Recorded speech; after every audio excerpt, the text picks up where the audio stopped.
Hello students, मैं वीरू, आपका online tutor.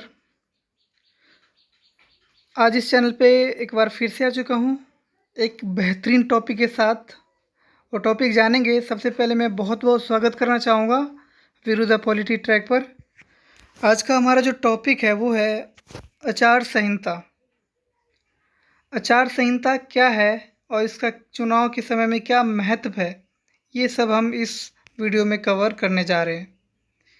आचार संहिता के बारे में जब भी क्वेश्चन आता है एग्ज़ाम में, ये 11th क्लास का पॉलिटिकल साइंस से आता है क्वेश्चन।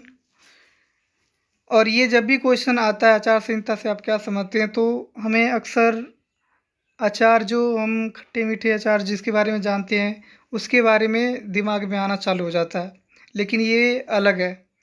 आचार संहिता क्या है हम इस वीडियो में सही से समझेंगे और मुझे पता है इसमें आपको इजीली समझ में भी आ जाएगा, पक्का। तो चलिए शुरू करते हैं। आखिरकार आचार संहिता होता क्या है?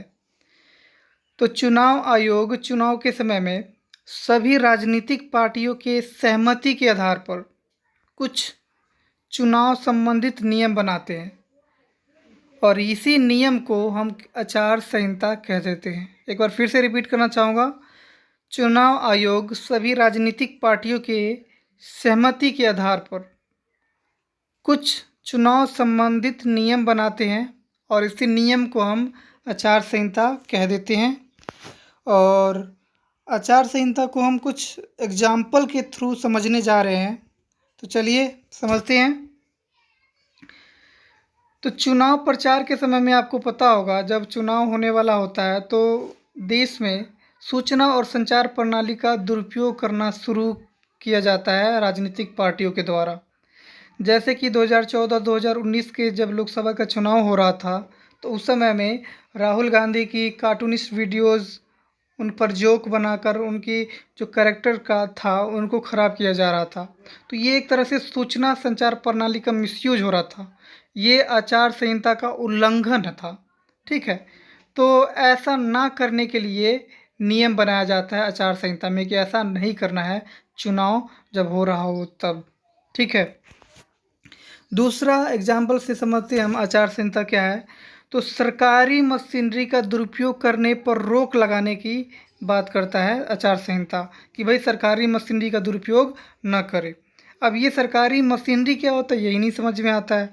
तो सरकारी मशीनरी का मतलब है कि सत्तारूढ़ अपने सत्ता का मिसयूज ना करे चुनाव के समय में। जैसे कि सत्तारूढ़ जो दल है, जिनका अभी सरकार है देश में, तो चुनाव के समय में क्या करते हैं कि वो सरकारी काम के नाम पर वो देश भर में भ्रमण करते हैं, दौरे करते हैं और चुनाव प्रचार करते हैं, ठीक है। और जब उनसे सवाल जवाब पूछा जाता है कि आप सरकारी दौरे के नाम पे ये प्रचार क्यों कर रहे हो, तो वो साफ कह देते हैं कि हम सरकारी काम से आए हैं, यहाँ पे कोई चुनाव प्रचार नहीं हो रहा है। ये तो उनके पहचान के हैं, जो उनके सपोर्टर है, जो देखते ही उनके रोकना चालू कर देते हैं उन्हें। तो इस तरह से अपना बातों को वो साबित करते हैं। तो ये सरकारी मशीनरी का, यानी कि सरकार है वो अपने सत्ता का दुरुपयोग करती है चुनाव के समय में। तो इस पर रोक लगाने की बात करता है कि भाई सत्ताधारी जो भी दल है वो सरकारी काम के नाम पर कोई भी देश भर में दौरा ना करे चुनाव के समय में, इस पर रोक लगाया जाए। ये आचार संहिता में कहा गया है। थोड़ा बहुत समझ में आ रहा होगा आपको। तीसरा पॉइंट हम पढ़ लेते हैं इसके अंदर। तो तीसरा पॉइंट है कि चुनाव प्रचार धार्मिक स्थान पर ना करे। अक्सर क्या किया जाता है कि राजनीतिक पार्टियां हमारे देश में, भारत में बटा हुआ है हिंदू मुस्लिम के बीच में। अगर हम बात करें बीजेपी के, तो कहीं ना कहीं वो हिंदुओं का समर्थक माना जाता है। और मुस्लिम की अगर बात करें तो उनके पक्षधर कांग्रेस को माना जाता है। तो ये इस तरह से विचारधाराएं हैं हमारे देश के अंदर। तो इसीलिए कहा जाता है कि जब भी चुनाव हो रहा हो तो चुनाव प्रचार के लिए आप धार्मिक स्थान पर चुनाव प्रचार नहीं कर सकते हैं, ठीक है। और एक और आचार संहिता इसी से संबंधित है।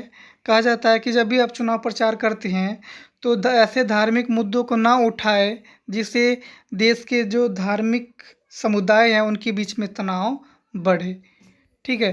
तो इस तरह की कुछ एग्जाम्पल्स हैं थोड़ा बहुत समझ में आ रहा होगा आचार संहिता।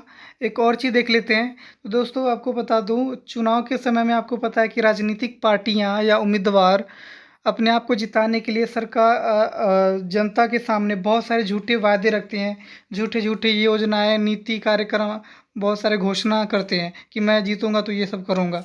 ठीक है, लेकिन जब चुनाव तिथि घोषित हो जाता है तो उसके बाद वो एक भी कार्यक्रम, योजना या नीति की घोषणा नहीं कर सकता है। चुनाव तिथि घोषित हो जाने के बाद, चुनाव तिथि घोषित होने से पहले ही वो अपना एजेंडा बता सकते हैं, यानी कि कार्यक्रम, योजना, नीति वगैरह घोषणा कर सकते हैं जनता को अपने ओर खींचने के लिए, कि ये सब बातें कह सकते हैं। लेकिन तिथि अगर घोषित हो जाए चुनाव की, तो वो ये सब नहीं कर सकते हैं। तो ये 4 एग्जाम्पल था जो आपको आचार संहिता समझाने के लिए मैंने पुटअप किया था। दोस्तों आई होप आपको वीडियो अच्छा लगा होगा। अगर अच्छा लगा होगा तो प्लीज़ लाइक, शेयर, कमेंट और सब्सक्राइब कर दीजिएगा, और साथ ही बेल आइकन को दबा लीजिएगा ताकि हमारा न्यू वीडियो का नोटिफिकेशन जल्दी ही मिल जाए। Thank you so much.